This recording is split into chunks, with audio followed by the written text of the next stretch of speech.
So my most viewed video on my channel is a video where I weighed the pros and cons of using an iPad in school. However, I didn't feel like I could fully give my opinion on it because I actually didn't use my iPad for school. I feel like it's kind of misleading to make a video about using your iPad for school when you haven't actually used your iPad for school. So last semester, I actually went completely paperless. And I think I'll be taking digital notes from now on. Hey guys, what's up and welcome back to my channel. In this video, I'm going to be talking about my experiences going completely paperless in school. If you're new to my channel, I like to talk about productivity and goal setting and sometimes note taking. So if you're interested in becoming your best self, then consider subscribing because I post new videos every week. So I actually downloaded my textbooks as well. So this is literally like completely digital. This was actually pretty cool because I didn't have to worry about lugging a huge backpack around and carrying like a bunch of books. I didn't have to worry about whether or not I brought all the material from my other classes in case like I wanted to work on this class while I had a break during school. I could just pull out my iPad and my laptop and just start working on them. I didn't have to worry about whether or not I brought the book or not. So if you're about to start taking some heavy hitter classes, maybe your textbooks are really freaking huge, then I would consider downloading the e-textbooks for them, and they're also a little bit cheaper. Not only will you be saving space, you'll also be saving a little bit of money. One thing to consider is whether or not my iPad died, which it didn't throughout the whole semester. I think I forgot to charge it like one time, but it lasted throughout the whole day. And I think it got down to like 20% while I was in class.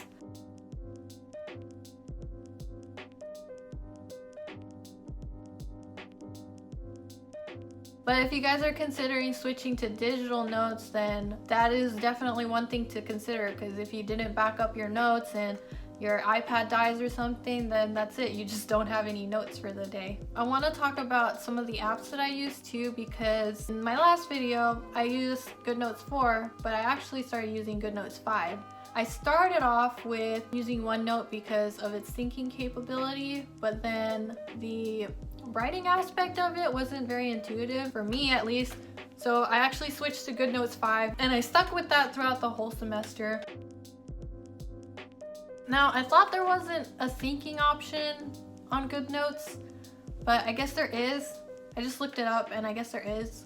So I'm gonna have to try that out. I guess I like to live life dangerously and not back things up, I guess. The way that I had things set up, I would have my textbook downloaded to my laptop, and I had it downloaded to my iPad too, just in case like my laptop died or something, or if I forgot to bring my laptop to school, or if I just didn't want to bring my laptop to school. And then what's great about having your textbooks downloaded to your iPad is that you can actually do like a split screen of your iPad so that you can have like the textbook on one side and then your notes on the other side. I have the smallest iPad, so it's not very nice to write on like half a screen, but like for those of you who have like the largest iPad, this might be helpful for you, and you don't even have to bring your laptop to school every single day when you're taking notes. And I think I mentioned this in my last video, but after actually using my iPad throughout the semester and like trying out the split screen in a real life scenario, if you have the bigger iPad, it'll be better if you do the split screen. Although I don't have the bigger iPad, I'm sure it's better. I think I mentioned in my last video like getting weird looks at school. I did initially, but I kind of just forgot about it, I guess. I don't know. I didn't really think about whether or not people were giving me weird looks. I did get people come up to me and be like, oh, that's so cool that you're taking digital notes. Like, I've been thinking about getting an iPad for myself. Eventually, I got used to writing my notes on an iPad, and I'm pretty sure my classmates got used to seeing me pull out an iPad every single day. And another thing is that more and more people are switching to taking digital notes. So with it becoming more of a common thing, I'm not getting intrigued looks as much anymore. A lot of things have been made easier since I've switched to an iPad. Like, for example, when I want to write in a different color, it's just a simple tap. I don't have to like pull out the color from my backpack. It's already in my iPad, so I just like tap on the color that I want to use and then I just start writing. It's super simple. I don't even have to erase anything either. You just click the undo button like a bunch of times. In my last video, I talked about me wanting to be a perfectionist about my notes and whatnot, but then like it ended up being like I was right about myself that I would be a perfectionist about it, but it wasn't even that bad because like I would just like hit tap tap tap undo and then start writing again, so it wasn't even that big of a deal.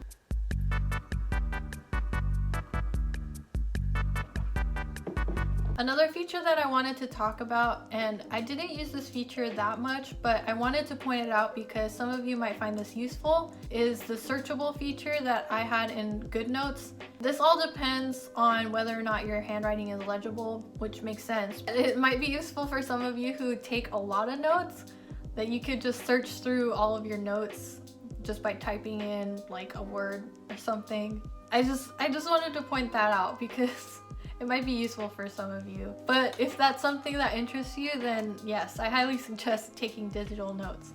So my final thoughts, all in all, I definitely recommend switching to digital notes because it just, I don't know, maybe it helps the environment, I think.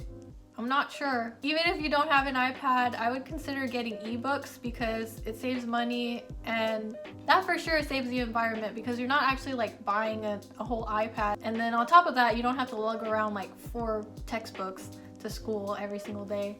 I also save a bunch of money by not having to buy school supplies every semester. I have to have the basics for exams and stuff, but I don't have to buy like a whole new set of like gel pens or whatever. If you made it to the end of this video, then congratulations, you get a gold star for completing this video. If you like this video, don't forget to give it a thumbs up, and if you want to comment anything, just comment whatever you want to comment down below, and subscribe because I post new videos every week. Click that notification bell icon while you're at it so you can be the first to receive your next gold star. Thank you so much for watching, and I'll see you in my next video. Bye!